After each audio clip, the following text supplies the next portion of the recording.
Welcome to From Our Generation, where we uncover the ideas and events that shape the world we live in today. I'm Crom Carmichael. And I'm Mike Hassel.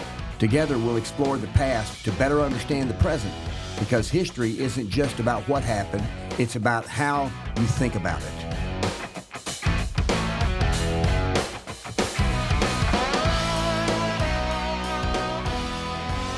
Well, Michael, it's June 6th, from our generation to yours, and we're going to be talking about the American dream today from a bunch of different perspectives, and I'm going to turn it over to you to kind of talk about the way that you want to set this up. Yeah, we about 3 or 4 days ago, we came on this idea as our next topic. I think it's a really great topic, and I think what we're going to address is, what is the American dream?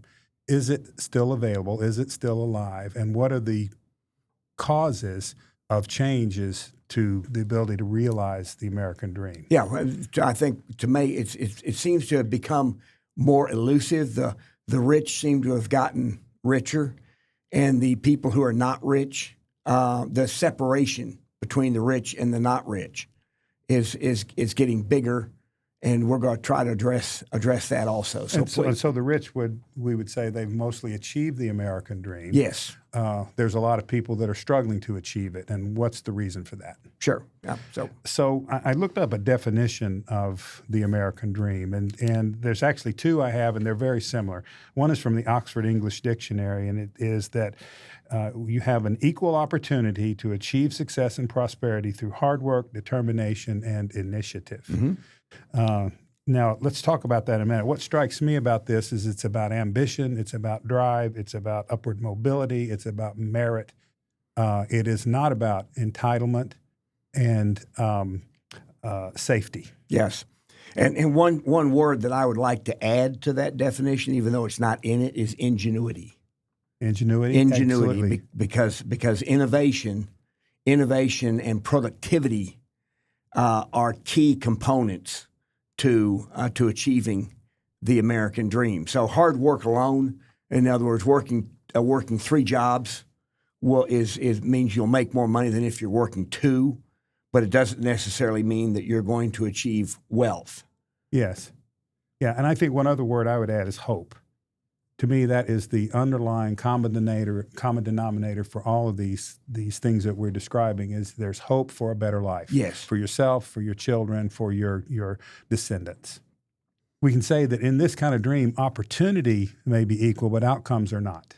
Correct. Okay, I want to probe this a little bit because, as you know, I've written a book about deep trade-offs and how there's always an alternative value to be realized. And one of the things I want to write about in the future is that freedom and equality are in opposition. They are opposed. They fight one another. The freer we are, the less equal we are. The more equal we are, the less free we are.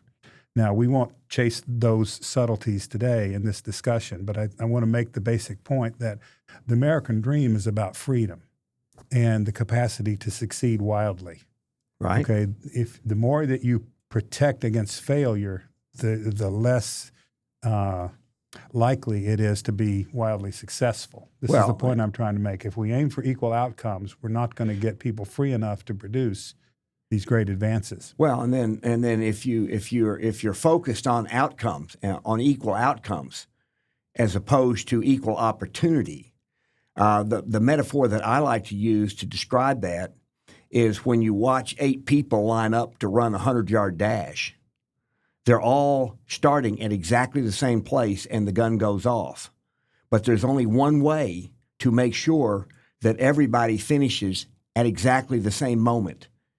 And what is that? If you have 8 people racing, you can't make the slowest faster. You make the fastest slower. You make all the ones who are faster than the slowest. That's right. Every single one of them. Yes. must be slower. And so societies that are determined to have equal outcomes are very poor across the board, except for the people who run the society. There used to be a word for that we've seen in our work at Knowledge Products. I think it's called levelers. People are levelers, which means you knock down the top guys so everybody is more equal. Yeah. And so the context of this is the American dream, and I think what we're saying is the American dream is not an entitlement to have a minimum standard. It's a freedom to achieve an exceptional standard. And it's to recognize that in the race of life, There'll be some who finish first, second, and third, and others who will finish last. Yes. And so what you're trying to do is create the condition for as many people as possible to succeed well. Yeah, and optimally, even the last person would have a good outcome. Would have a better outcome than they would otherwise have. Yeah, exactly. But you have to admit the possibility of failure, because innovation and experiment means you're doing things that are unknown, undetermined, and some of it's not going to work. Correct. By definition. As we know from starting up businesses, about 80% of them don't work. And so you've got to pay for the 80% that don't work if you're going to get 20% that do work, right? Yeah. Speaking roughly. So, then we can extend this to say that the American dream is about liberty and experiment, invention, risk. Can I finish one thing, Mike? 'Cause your point about the 80-20 is so important, because it sounds, if we stopped right there, that might sound bad, but here's what's interesting. The 20% that succeed end up growing and employing thousands very, very, and economically very well. Exactly. The ones that fail tend to, it's like a plane that never gets off the ground. Right. It may run down a very long runway, but it's not like it grows to 20 or 30,000 employees and then fails. That happens occasionally, but most of the businesses that fail never lift off. So you and I have both been involved in early stage businesses all of our careers. Yes. And I ran an incubator. You've invested in dozens of them. One of the things we like to say in our incubator was, let's fail quickly and cheaply. Yeah. To your point. Yeah. Right. Some things are not going to work. You'd rather find it out earlier than later. Yeah. And some of the businesses that I've invested in, probably 40% have failed, of the ones that I've invested in. That is a great record. But the ones, well, thanks. The jury is still out on some that have neither succeeded or failed, in the sense that they still exist, they're still growing, but they haven't had a quote liquidity event. But the ones that have grown, some of them are up where they literally started with 5 employees. Yeah. And now they have 5,000 employees. And that's not me. That's because the people who run these businesses have been very, very effective in managing the assets and offering a service that people want to buy and pay for. So I just wanted to interject that piece, because a society where people are free to build businesses, yes, more fail than succeed, but the ones that succeed more than offset the ones that fail. That's right. In a general sense. And an investor would call that diversification. Yes, thank you. Okay. And my partner and I in the incubator business used to say, look, 80% typically going to fail. If we can make that 60%, that's flying high enterprise. Yeah. If we fail only 60% of the time, we have done well. Yeah. Yeah. And failed small. Yeah. So then what are the other components of the American dream? What does this produce for people that is so desirable? And a few things come to mind: a job, a house, a family, income and savings to support those things, right? That does not come from government programs and stipends and subsidies and assurances, right? It comes from risk and enterprise. Well, and if government, to the extent that government does try to provide those things, it creates weight, going back to the metaphor of the people in the race, because the way to slow down the fastest is to add weight to them. You're not going, as you point out, you're not going to speed up the slowest. You can't do that. Yeah. That person is going as fast as that person can possibly go. But the other maybe over a long time, you can educate them, you can train them, maybe they'll get a little bit better. But the easiest way to equalize people is to knock down the front runners. Yes, and you do that by adding weight. So what we're talking about here would be government adding costs. Yes. It'd be adding burdens, and people don't even know they're there. Yes. And they don't necessarily feel the direct effect. They can't say that's the cause that I'm not doing as well as I would like to. They don't notice that, and we're going to be talking about those causes. So please we've go ahead. talked about that in some prior podcasts, in the notion of embeddedness. Yes. That these costs are built into the cost of living. They're not a check you pay every year like your federal income tax or your state income tax. They are built into the cup of coffee that you buy, the house you buy, the car you buy, the health care that you buy, et cetera. Yes. And so then that leads us to then these components that I think you and I agree are the things that are the heaviest weights on realizing the American dream. And there's four that I would offer for us to talk about today. One is healthcare cost. We've talked about that before. It's now $16,000 per person. Per person. Now, let's stop just for a second. Yeah. So a family of four, and a person listening to this podcast is saying, I don't spend $64,000 on health care in my family of four. And that's true. Yes. They're not writing a check for it. Right. But if you take the total amount we're spending on health care now and divide it by the population, it works out to $16,000 a person. That's what we're spending. And that has an effect. And it's not a direct effect. And so we're going to be trying to talk a little bit about that, but please and go you ahead. pay for it in your tax bill. Yes. Pay for it in your tax bill or you pay for it by having lower wages. Than they would have been. Than you would have been because a business is providing you with a very, very good health care plan. Right. They're calculating the cost of that plan into how much they are compensating the employee. Yes. They're including that because they have to. So you might say, gee, what a great benefit. They're paying for my insurance, which otherwise cost me $2,000 a month for a premium. The company's paying for it. But what they're doing is they're reducing my pay that they would otherwise be able to pay me by some significant part of that $2,000. Please go ahead. So you and I have hired a lot of people in these businesses. You look at your total cost of employment, and you decide, can I afford the $80,000 for this person? I'll pay him $50,000, and I got $30,000 worth of benefits. Right, but you have to go by the top line number that's going to cost you. And slow down because you hit it right on the nail. You hit that nail right on the head there, and that is that you said the total cost to the company is $50,000. There's $20,000 of benefits, so I can afford to pay the employee $30,000. Yeah, I was using 80 and 50, but okay, and 80 and 50 is fine. Yeah, 80,000, but there's $30,000 of benefits, and by the way, those benefits would include the Social Security tax, the Medicare tax, unemployment benefits, workman's comp, health care, vacation days that are mandated. Vacation days that I give as a benefit. Now that's generally that means it's factored into the cost because if you have these many days that you have to have covered, and you're giving employees days off, then you have to have additional employees to cover that. But the point that we're trying to make is that a company looks at the total cost and then subtracts the things that they must do. Then they have what they can afford to pay somebody in an actual wage. Right. Right. Yeah. So we have three different ways that these things are being paid for. There's the check that you write, in your taxes at the end of the year. Mm-hmm. There's less wages than you would have gotten in a freer economic system. Right. But there's also embedded in the price of everything that you buy, every cup of coffee, every piece of clothing. There is a cost that the companies have paid to get it to market. Right. And it's embedded in that price. Right. So we can say if these things were reduced in cost, everything would be cheaper. Yes. We hear this in the tariff debate, right? We've had these tariffs. Oh, that's a tax. It reduces people's cost of living. It's terrible. It's 2 or 3%. It's horrible. And we do not hear a similar complaint about the taxes that we pay to the federal government and the state government. Right. Or regulations, the cost of the regulations. Yes, and we'll include that in one of the key components of what people are paying for. There's healthcare costs now at $16,000 a year. We're going to talk about housing cost, education cost, and then the general cost of regulation. Yeah. Yeah, Okay. and these, by the way, this doesn't include food.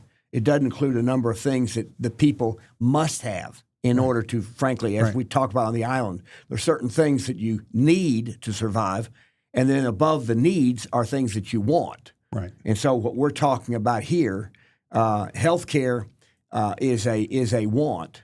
It's not a have to have in order to live unless you have some kind of terminal illness. But food, water, shelter, and clothing are the four things that you have to have in order to survive. Yeah, and let's probe that a little bit because, at our age, we really need health care because things are starting to go wrong, right? But for young people, a lot of them do not buy insurance unless they're forced to. Right. Because they're not getting sick, and they wait until they're 30 or 35 to really start seeing a need for insurance. Yeah, and let me just say that the way that a lot of the pro healthcare, pro national healthcare, pro national health insurance, all this other stuff, socialized medicine, the way they look at it is they want to force younger, healthier people to pay for a health insurance plan that they really don't need, right? In order to have the money to pay for the health care needs of people who older do, people older today. people older people today who don't have the money to pay for it. Yeah, and but so they're not putting money away for their old age to pay for their own health care when they get old. They're paying for other people's health care today. Yeah, That's and the they're way being- the Social Security system has worked and they're now. being forced to. Yes. So it's not like they're doing this on purpose or they're doing it out of the goodness of their heart. This is a government policy that's forcing them to do it. I don't want to get too focused on that because you have other points here that we do want to talk Yeah, about. I like this point, though, because it's a way that the American dream is impinged. Yes. If a young person is forced to pay for these things in this way, they don't have as much money to make investments, to buy their house. Right. What else would you include in that category? To build their social equity, to thrive. Yeah, The yes. costs are being imposed on them that they would probably spend somewhere else. Right. Well, or that they would earn. I mean, in other words, that they would earn and save. In other Yes. words, they're being pressed from so many different directions. Healthcare is one of them. Yes. And so let's go to the next one then. So housing, this is a little harder because it's mixed up with interest rates and the initial cost of housing. Let me start with this: that when Susan and I bought our first house, I think we paid $161,000 for it, and we borrowed about $155,000. I was just out of school. Okay. We had no cash. We could get these highly leveraged loans, right? And fortunately, the market went up, and we did well, and because we had leveraged so much of it, it was a great investment. But and interest rates were sky high. We're got 3 or 4% interest rates now. I think our initial interest rate was 12%, adjustable. Wow. Okay. Adjustable. This was What in year the was that? early 1980s. Oh, Ronald. I mean, during the end of the Carter inflation. Yeah, when they were trying to wring And- out, Paul Volcker was head of the Fed, Right. and he was wringing out all the inflation of the 70s. Right. And so interest rates were, and we were not going to pay 16%. That was a fixed mortgage. So we got 12% and took the chance that it wouldn't go to 18 or 20. Right. And it went down, and And the it- interest rates did over the next 24 months. Yeah. If you got it on the way down, it kept going down. Right. For a number of years. Yes. Yeah. But interest eats up a lot of things that would have been going to equity. Yeah. It worked out okay for Yeah. us because the market overall went up. When the market But goes down, the it's horrible. cost of your house, the cost of a house today is much higher. Yes. And that's what we wanted to kind of talk a little bit that's about. the point. And part of that is the regulations that have been put in place to control where and when housing can be built, right? There's all kinds of permitting that's required now, costs. I read just in the last few weeks, I think it was Mandy Moore, the actress in Los Angeles, whose house was burned in the fires. Okay. People have got lots of money. She's very successful in her acting career. She's got plenty of money to rebuild her house. She can't get the permits to do it. Right. I think she got to one point where they said, this is expired, you got to go back and start all over. And so she was complaining about the government actually getting in the way of people who want to rebuild at their own expense. Yeah. And here's what she's complaining about. She's complaining because she owned a house, it got burned down. And now she's finding out how difficult it is to get the permitting to build a house. Right. But if you are a developer or you're a home builder, you have the same problem that she's having. You have to go through With every new house you try to build. or a development. Generally speaking, if it's a large piece of land, and you want to build, say you want to build on 100 acres. Say you're a developer and here we're in Nashville, so let's say the surrounding counties of Nashville, Tennessee, generally have a lot of land. And so you find a 100-acre tract and you want to build, let's say you want to build 200 homes. So you're going to be building homes on half-acre tracts. And this is not conjecture for you. You've actually done this. Yeah. So Yeah. So you've this, lived, I'm not. you've I'm lived not. to this. Yes, and so, but Tennessee is a lot better than a lot of other states. Is Yes. what I'm trying to get at. Yeah. So that you got a whole bunch of different moving parts, but the bottom line is that no matter where you are, the cost of permitting and the cost of getting things zoned and permitted and all the different bureaucracies that you have to deal with, those have risen over time. I'm not blaming the bureaucrats per se. They're trying to do their job, at least in Middle Tennessee. They're trying to do their job as efficiently as they can. But there are a whole bunch of federal regulations now that apply to every local jurisdiction, every local jurisdiction. And so the local jurisdictions, the people who are doing the permitting, they have to make sure that we're complying with a lot of federal regulations where the cost benefit of those federal regulations just simply doesn't add up. But the people who pass those regulations, what they think they're going to accomplish, or at least what they say that they're going to accomplish, they don't pay attention to the additional cost. And then those very same people complain about the cost of housing being higher. Well, if it costs you an extra $15,000 a lot to get it approved, you have to factor that in to the selling price of the house that you build on that lot. And then the building material that you use and the building process, it has a lot of factors that are in there also. So once again, the local people, especially here in the Middle Tennessee area, the local people who run these various permitting agencies, I think they do a really good job, and they work very hard, but they're working within a framework that they're having so many boxes to check and eyes to so many strings pulling on them, so many things that it makes it just hard for them, and therefore costly for the developer and the home builders, which then gets passed on to the home buyer. I was going to ask if we have a number for what this costs, and I don't know how speculative it was, but you've lived this. You picked $15,000 per lot. Is that the range of cost? That's a fair number. Yeah. There's a lot of things depending on topo, because you've got a lot of water issues, topography, and slope, and all these other things that impact it. It can be much higher. Than 15. That'd probably be the kind of on the low end. Yeah, I know. We were thinking of improving a house that we owned, and our city that we lived in made us do a drainage study. Basically, if you change the topography of the land, is it going to dump a bunch of water in your neighbor's lot? It's a reasonable thing not to do, but it's not cheap. Right. You do engineering studies, topography studies, on and on. That's what adds up to these many thousands of dollars per lot. Right. Before you come out of the ground. Right. And then the same thing would be true if you're building a multifamily, whether it's a condominium project or whether it's an apartment project. You have a whole bunch of different costs that are now embedded in all of the work that you have to do and the money you have to spend prior to moving the first pebble of dirt, moving the first bit of dirt. And it's worth saying that these things are. It's not that they shouldn't exist at all. No, that's right. We hear about this condominium in Miami, it just fell, the face of it fell off. Yeah. And you hear about buildings in China that just fall down because corrupt cement contractors undermix the concrete and it's powder. Right. Right. And so if you're going to have a house that you can depend on moving in that's safe, some of this is necessary. Yes. The question is how much. Yeah. And the amount can always increases. The old regulations always stay. Yeah. And then new regulations are added on. And there's not a cleansing process of the old stuff. They don't get rid of the stuff that's no longer important or that might have been replaced. So now you have two regulations, whereas the most recent regulation covers the first one, but you still have to do them both. Yeah. It's just continuous adding cost. It's like this the fastest guy in the race. They just keep adding weight. It's a ratchet. And it's a one-way ratchet. So that's housing. Now, let me add a couple other things I think are very interesting about housing specifically today. And that is, I went and looked at, pulled some data. In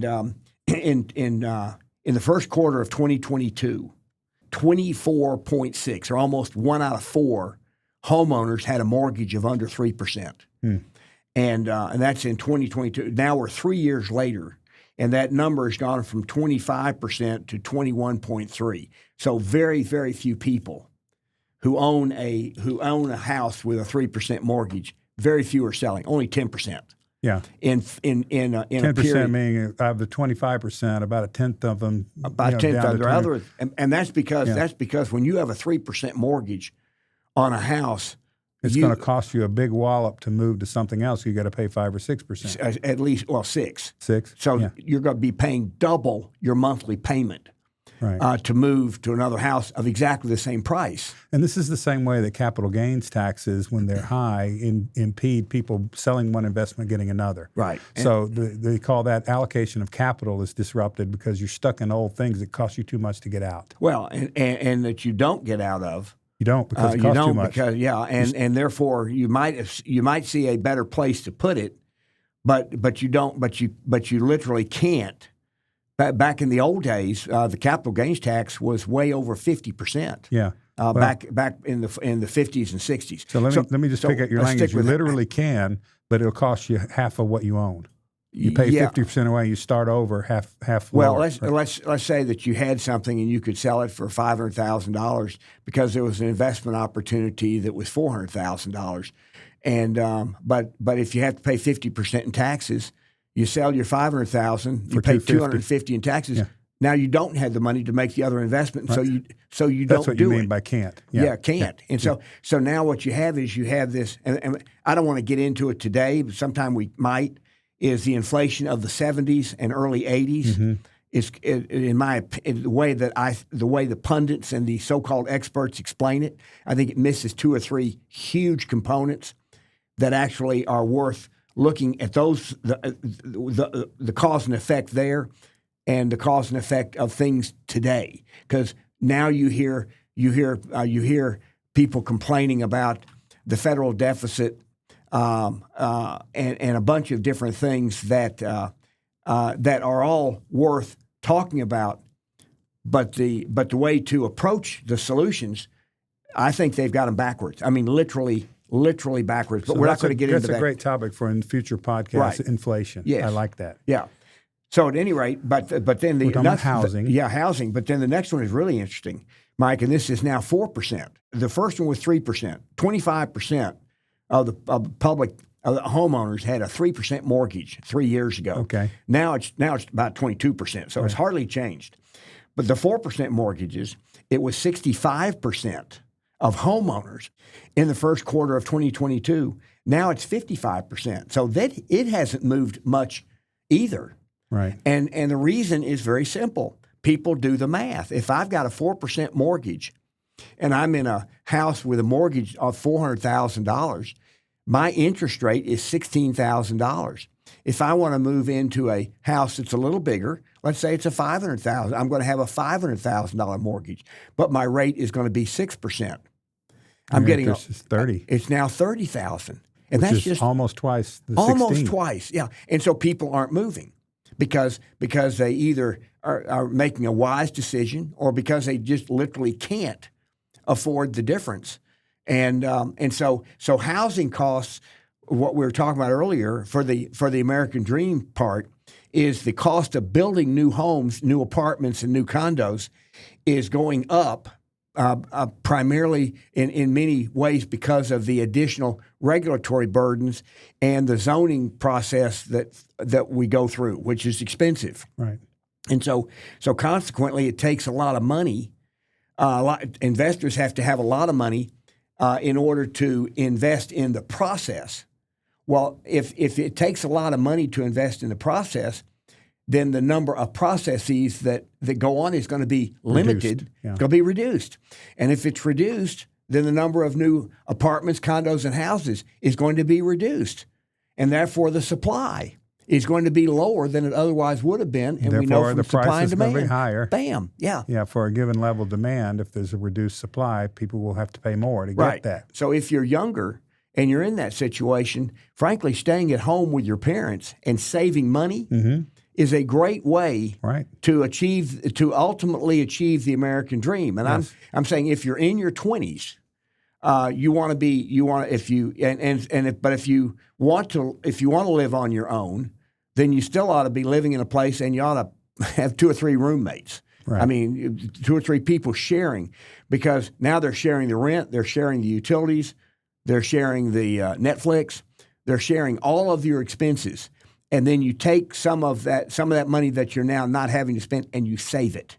Right. And you save it. That's extremely important. And the younger you are, we've talked about that before. So housing, I think we've covered the issues that are affecting the American dream as far as housing, which, by the way, if interest rates tend to start to go back down and get under 5, there'll be a lot of movement in the market as there's a pent-up desire to be in larger homes because families that people were starting out, they might have had one child, now they have 3. They would like to be in a bigger home, but they can't afford to move. So when we were talking about the key elements of the American dream, we said jobs, house, family, income, and you added savings. Yes. And this is the point that you're making, is the capacity to build up equity, whether it's in a savings account or equity in a home or investments that you've made. Right. This is in the stock market, in places like Robinhood or Acorn, there are different places where you can put small amounts of money on or a 401k.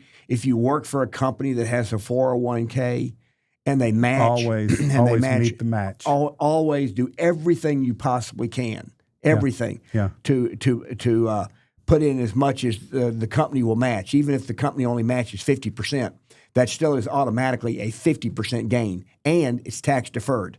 And having money in an account that's tax deferred means that it grows at a much, much faster rate over time. Yeah. And you also have the ability in those accounts to sell investments and reinvest and not pay any capital gains. So your taxing decision making is not a factor, and that's a good thing. So last week we were talking about wealth, and we talked about that being financial independence. Yes. One important form of wealth. Yes. There's other forms, but financial independence, and this is the way you get it, by owning these savings. Yeah, right? and by the way, if you've invested through Robinhood or through Acorn or any of these other plans where they invest the money for you, little amounts, and they invest it for you. There's a couple things that are kind of interesting about that. If you are doing that, you're now an owner. Yeah. You now have people working for you. Yes. Okay, and that's why owning stocks, because the private sector is inherently efficient. That doesn't mean it is always efficient, and that doesn't mean every investment will go up. But it means that people who are engaged in economic activity for profit are trying to make a profit. Yeah. And so they're working hard to do that. And so generally speaking, stocks go up at a faster rate than inflation. And here's a key point here, is that when the stock market goes down, if you're investing an equal amount every payday and the stock market goes down, when the stock market goes down, the amount of money that you're investing buys more shares because the shares are cheaper. Yeah, Warren Buffett says he likes for the market to go down because stocks go on sale. Yes, so then that's when he likes to buy. But if you're doing what is called dollar cost averaging, meaning you're investing the same amount every pay period, when the stock market, just to make it simple, if the stock market falls in half, that's not good for the value of your portfolio, but it doesn't affect you unless you sell. But what you are getting to do is buy twice as many shares during the period when the market's down. Money, and then when the market goes back up, then the shares that you bought at half price become super valuable compared to the others. And so the trick in savings is to not try to time the market, but just to invest. And if you're investing in a fund that is that has some diversification, we talked about that, then over time, and we're talking now to people who are in their 20s and 30s. Right. That's really what we're focusing on now. And so housing, we've covered housing. What is our next big education is another category that eats up a lot of expense. Now, we know that in higher education, universities can be up to $90,000 a year. When you and I went to college, I think maybe it was $8,000 for me. And it was $4,300 for me. So I went before you. Yeah, you did. Yeah, by about 10 years. By about 10 years or so, yeah. So kind of in the same range. Yeah. And so now it's... I went to Vanderbilt, by the way. And I went to $4,300. And I was an out-of-state student at Georgia Tech. And Vanderbilt's now $80,000. Yeah. Yeah, the Georgia Tech is up there for 60 to 80 for out-of-state students. Yes. So there are cheaper ways. You can go to state schools. A lot of people recommend this as you can get the equivalent education if you find the right place within those universities. Yeah, and I would strongly encourage people, if they're going, to really try to find what they have a passion about, what they enjoy doing, and then get their education in that field. And that might be if you enjoy working with your hands, There's all kinds of engineering jobs. There's all kinds of fix-it jobs. I mean, as long as there's people who have things that are mechanical in nature, they're going to need to be people who fix those things when they break. And there's a shortage right now of people who want to and have the ability to fix things. And so the demand for those people continues to go up. And since the supply is not as great, then the pay tends to be quite good. Was your degree in the arts or the sciences? I had a business and economics, so it was that was more general than, say, for example, if somebody has an accounting degree. You have now knowledge that most people, well, if they don't have an accounting degree, I'll guarantee you have knowledge that they don't have. That's right. You had an engineering degree. That's right. And engineering degrees are valuable. The knowledge is what's valuable. Right. So, here it's interesting to pursue this because I was naturally interested in STEM. I wanted to be an engineer. I had an uncle who was an engineer. He built things. That's who I wanted to be. Yeah. Now, I have children that are not like that. One is a musician. One is now a business person, but she went to school in art history. Okay. And I was all for it. I said, you go study what you love. You learn how to analyze, how to create, abstract skills. She had a hard time getting a appreciate. job. And appreciate. And if you're going to take art or music, you have to have a great appreciation for the creativity that goes into art and music. And if you do, that carries over. Yes.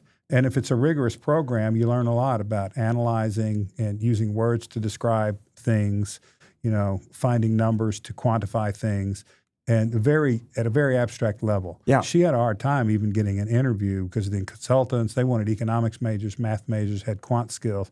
She really found out she needed to go back to business school. Okay. And she did, and she tripled her income when she did that. So she got professional skills that are recognized in the market, but it's based on learning how to think. So maybe what your daughter did by having the art degree and then a business degree is she learned how to do the art of the deal. Yeah.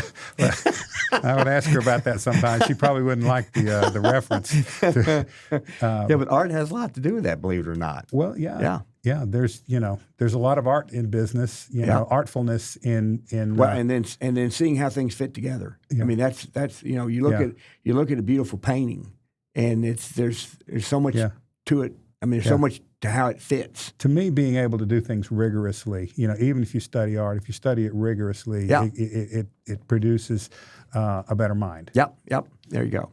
So on education, part of what we want to talk about here is K through 12 education is now up to where it's at the low end on the amount we spend per student in states. It might be as low as $18,000 to $20,000 per student per year for K through 12, and in the higher ones it's $35,000. But what you find is, if you look at it, is the more money we spend, the lower the results are.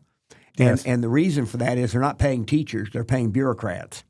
And the bureaucrats are the ones who tell the teachers what to do or what not to do. And actually make them less productive. And make them less productive because now they're having to spend all that time and energy responding to the bureaucrats. The bureaucrats do it because the bureaucrats have to do that in order to justify their own job. Right. And so this is part of the whole school choice movement now. And Michael, I'm going to tell a very, very quick story. I spoke to a group, this many years ago, but I spoke to a group of 60 to 70 teachers, and I asked them. I said, if you were a principal, what's the maximum number of students that you'd want to have in your school if you're going to be held accountable for the educational results of each and every student in the school? And I asked them all to kind of think about what that number would be. And I said, I'm going to start at a low number, and I'm going to go up until everybody has their hand raised. And I started at 100 students, and this would be in a K through 8, K through 8 school. How many would you want to have? And I started at 100 students, and a couple of hands went up. I went to 200 students, and maybe another 15 went up. At 300 students, at least 60% of the hands were up. Not one teacher wanted more than 500 students in the school. And in Nashville, the smallest school that would fit that category was 600. That's the smallest. And so it was interesting to me that most wanted 300. And I asked him, I said, why do you think, since most of you all think the number ought to be 300 or fewer, I said, why is it that the smallest school we have is twice that size? And they all kind of look around. And I said, it's just the system. There's no mechanism for us to learn what's the best size school. Private schools, on the other hand, tend to be much smaller. And that's because a private school has to treat each student as a customer and make sure that they're doing the best they can for that student. And so in education, it is not that we're not spending enough, but we are really not spending it wisely. And the effect that has on the American dream is we pay higher taxes, higher deficits, higher, and that tends to affect everybody equally. So if you're making $1 million a year, which is really good, the effect of these things might cost $20,000 or $30,000, and you don't like it, but it doesn't change the way you live. But if you're making $80,000 or $100,000, you have a family of two, and they're both working, making $100,000, and the effect is $20,000 or $30,000. That's enormous. Yes, and the effect tends to be the same in dollars amount. So the weight tends to be the same. And if you're super strong, meaning you're super wealthy, that weight doesn't affect you that much. Proportionally, yes. Yeah. So I wanted to get that across, because in education, we have a tremendous opportunity in our country, because just the nature of how we think and everything else. But we need to have a lot more information, and information only comes if you have a competitive marketplace.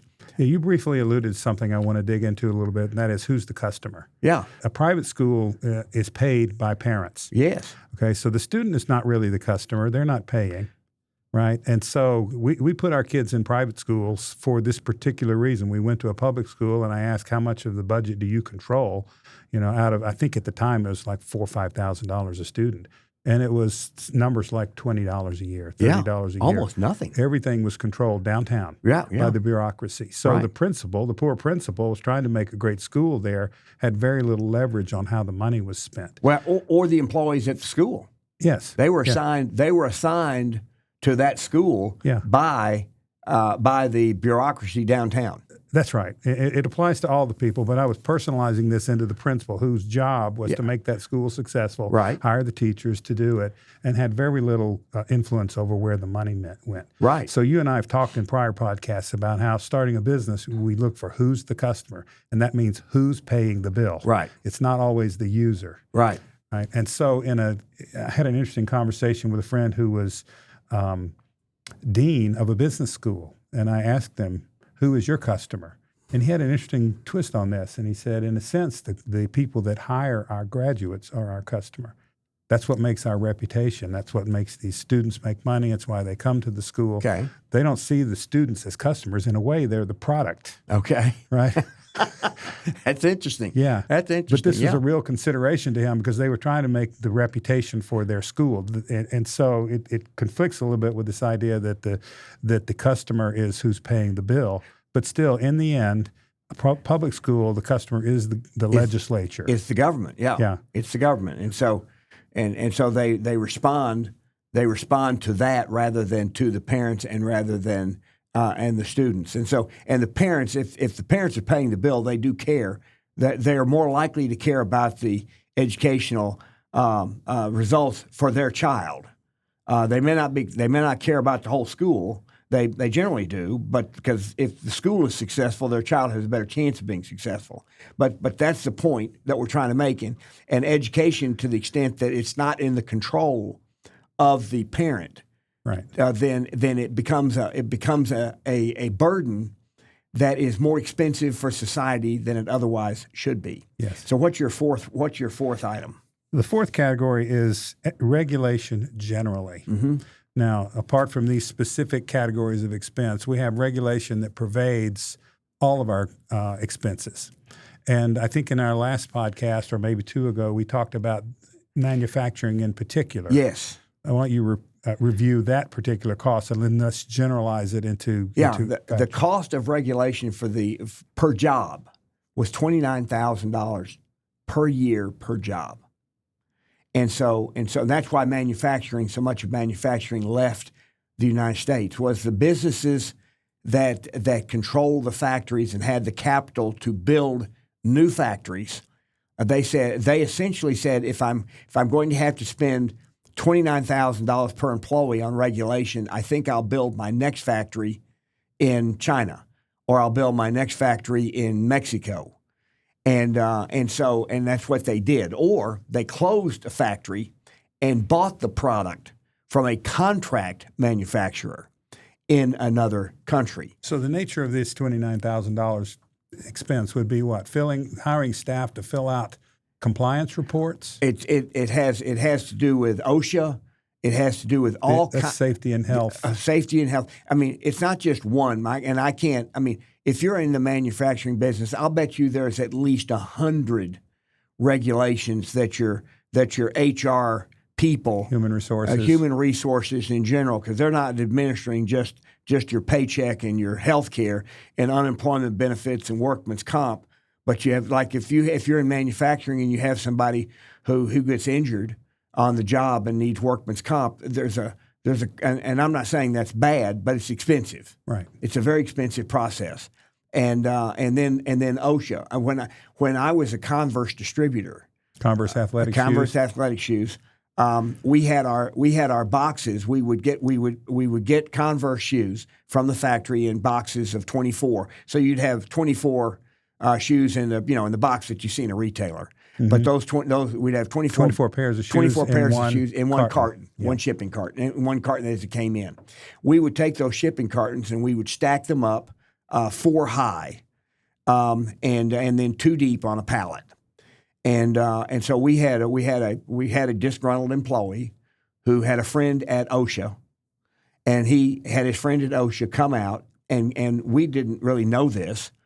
There's an OSHA book that was about, I'm going to say, it was maybe 6 to 8 inches thick, and he gave us a week to be in compliance with everything in that book. And then he brought a trainee with him, and he told the trainee to lay on his back and take a picture of lay on his back on the ground and take a picture of the shoes stacked 4 cartons high. And the guy said, "Why am I doing that?" He said, because they look much more dangerous if you take the picture from that angle." So he was there to hurt us. And it took us a period of time to meet the regulations, because when you're picking and packing shoes, it's not all that much to meet. But if you're in the manufacturing business where you have equipment that's making stuff, the amount of effort that you have to go through to meet all of these different standards, especially if somebody from the government decides that they want to get you, then it can become very, very difficult. And so what manufacturers in the U.S. did, and we know this because we know the history. So let me just put this in a different way. I'm thinking about the words that we're choosing. You're taking what could be a collaborative and mutually supportive relationship if you have similar goals and turning it into an adversary relationship. Right. You see this in unions. You see this in government. Businesses have to deal with a bunch of people that are out to show them what they have to do. Well, that have a different interest than the business itself. And so if the business is trying to operate a safe working environment and make a profit, to the extent that there are extra costs at that business, because the business, a lot of people say, well, the business will just pass the cost on to the customer. Well, no, the customer gets to choose whether or not they'll buy the product or not. And as somebody, when Hillary Clinton was trying to pass Hillary Care, Herman Cain was the president of a pizza company. Yes. And he brought up the fact, I can't just do this. It would increase my cost to the point where I can't make a profit. I can't make a profit. And Hillary said, well, just raise your prices for your pizza. Yeah. And he said, easy for you to say. He said, Miss Clinton, if I could raise my prices, I already would. I'm charging what I think the market will bear.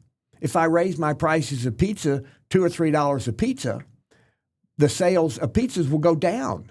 That doesn't help me, and it doesn't help my employees.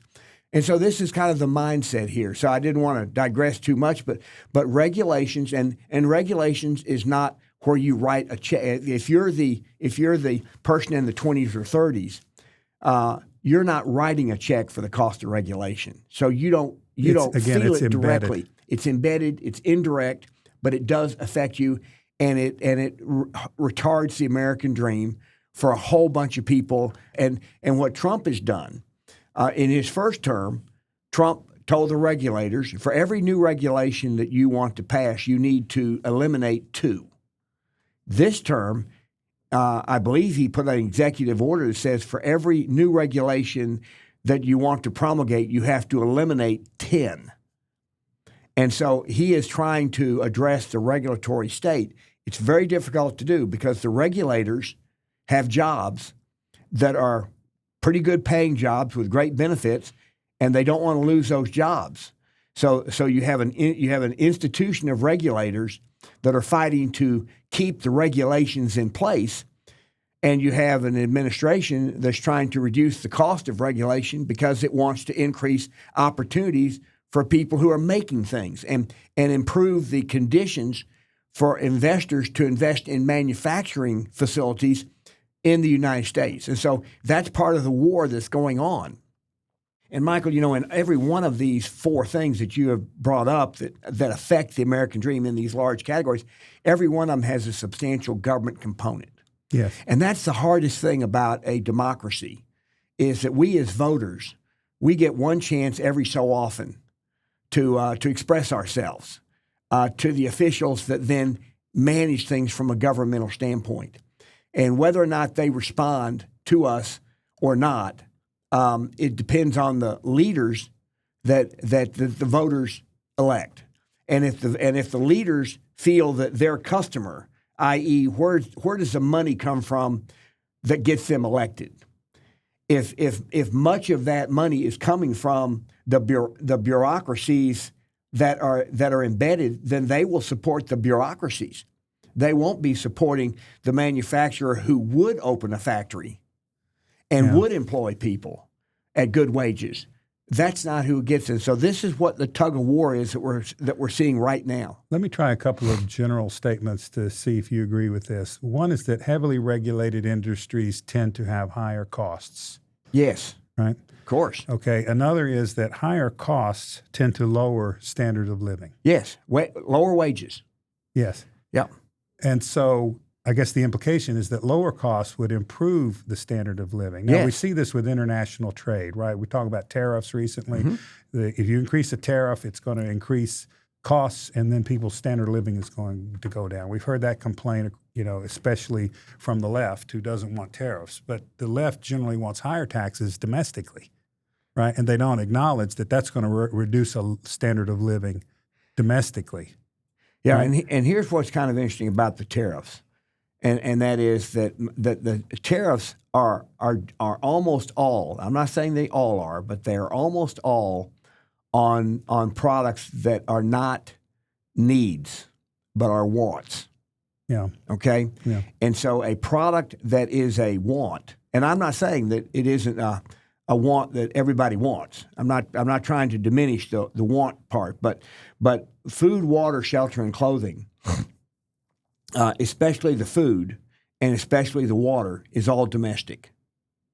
We import only a little bit of our food, not a lot. I mean, we import, and even the part that we import, if the prices of a particular good in food goes way up, consumers can decide not to buy that particular food item. Right. Okay, and so a tariff, I'm going to describe a tariff as more of a voluntary tax, unless it's a mandated product. So, for example, if I've just had a newborn baby, I have to buy a car. I'm mandated. I'm required to have a car seat that meets certain specifications. Yeah. If I'm going to put my child in the car, that is not a want. That's a need because I have to do it. But most imported products are in the want area, and that's where these people who are saying, well, we're going to have massive inflation with tariffs, and then last month the inflation was 0.1% for the month of May, and they were surprised by that. Well, the answer is if consumers don't want to pay the higher price of the tariff, they don't do it. This is about choice in a market. What you're saying is they don't do it, is they make a choice not to buy it. Right. Markets are really good at cutting costs. Right. If I can sell you the equivalent shirt that you've got on for 10% less, you're going to buy that shirt if it's the same, right? Yeah. Other people are making stuff that's better that you choose to pay more for. But markets basically exist to manage these trade-offs. Governments are very clumsy at that kind of thing. They generally do not save you money. They add cost. Right. And part of the point we're trying to make here is that the American dream relates to standard of living, and the standard of living relates to costs. Yes, and standard of living, and then your future standard. People who have saved an amount to be financially independent, by definition, have achieved the American dream. Right. And all the other things are while you're working to do that. And so what we're talking about is what are the things that from a macro standpoint are making it more difficult for larger numbers of people to achieve the American dream. Now, interestingly enough, and I'm going to try to eliminate Trump, the name Trump, from this because that triggers so many different things. I don't know why anyone would be opposed to high-value manufacturing moving back to the United States, because high-valuing manufacturing by definition means that you can pay the people who manufacture the products, you can pay them more than if it's a low-value product. But there's enormous resistance, and that's a shame. It truly is a shame. I remember decades ago, you talking about, would you rather work for a yacht manufacturer or a box manufacturer or something like that? Yeah. If you've got something that's very expensive that people are willing to pay for, those are good jobs. That requires craftsmanship. Yeah. That requires knowledge and know-how. Yeah. And so there's a relatively limited market for that. Yes.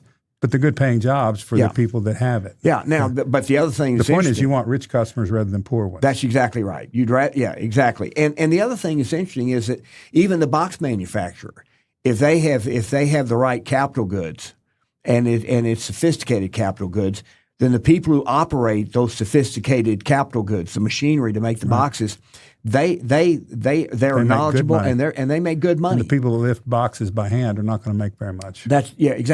Exactly. So I'd rather be the box manufacturer than the warehouse worker who doesn't have the equipment to work with. But and this is kind of a little bit of a digression, but I saw a story about these, what they call them, the dark warehouses. Dark warehouses. Yeah. Yes. I was just thinking of that. They have 5 employees and lots of robots. Now that obviously that reduces the number of jobs, but those are all relatively low paying jobs. Those are not the jobs that people aspire to have for their career. Going picking things off of a rack by hand, right, or by a forklift, right. So, but just to make it clear, in case our description's not transparent, a dark warehouse means that you don't have to see what you're doing. Well, they're using signaling on the machines and UPC and it's robots that are picking. Robots that are doing the picking and packing, and there are 5 humans that are manipulating the robots, through a dashboard panel, right. And we're going to see more and more of that. And as we see, there are a lot of people who say, "Oh, what are we going to do if we don't have this or if we don't have that?" There'll be other things that the people desire. The key is that if you're lowering the cost of something, more people can afford that particular thing. Yeah, and so. So, Michael, we've got these 4 things that we've talked about with the American dream. I think we've tried to emphasize that in order to achieve the American dream, as early in your life as you can, you want to be saving money and letting other people work for you. That's the key thing about if you're invested in stocks, you are now an owner of the American dream. You're part of the American dream from an owner standpoint. And think of it that way, that if you're a stockholder, you're one of the owners, and the executives and everybody in that company is working for your benefit because to make a profit that will return on your investment. Yes, and by the way, most companies that succeed over a long period of time do so by lowering their costs of manufacturing things, and they do everything they can to lower costs. I remember when I was going to high school, my mother bought me as a present. She bought me the original Bomar handheld calculator. It would add, subtract, multiply, and divide. And we're talking now over 55 years ago, and that device cost $125 then. I mean, it was a magnificent thing to have at that to time. do those 4 things? To do That's all they did? $125. That was the very first original. Okay, within 5 years, Texas Instruments was making little wafer-thin little handheld devices that were about the size of a business card that would add, subtract, multiply, and divide. They put them in cereal boxes. That's how fast. So the cost. So Bomar was a very successful company for a very short period of time. Right. Because it figured out how to make something that nobody else had previously figured out how to make. Others figured out how to make it cheaper, very fast, and very fast. And so you know and by the way, that is what we've talked about in the past. That people started growing food by hand because they didn't have any other way to do it, and food is a necessity. Yeah. And then people started putting plows behind animals, and so they became a little bit more productive with plows behind animals. Then they had some other equipment that was bigger and that could do more, but it was still behind 2 animals. And they're driving. And then we have tractors, and we went from being 95% of the people grew food to 2 to 3% of the people grow our food. Well, I go to the grocery and, you know, I look at a sack of potatoes and they're $2, and I think about what went into getting that bag of potatoes there from Idaho. Yeah. You know, in a bag. Yeah. And washed and ready to eat. What it would cost me to go get the plants, plant the seeds, all that would be hundreds of dollars. And that's the miracle of the market. Yeah. And that's the miracle of free enterprise. Well, Michael, I hope that we have given some ideas to people today on the American Dream, and I appreciate your input. Thank you. This is great.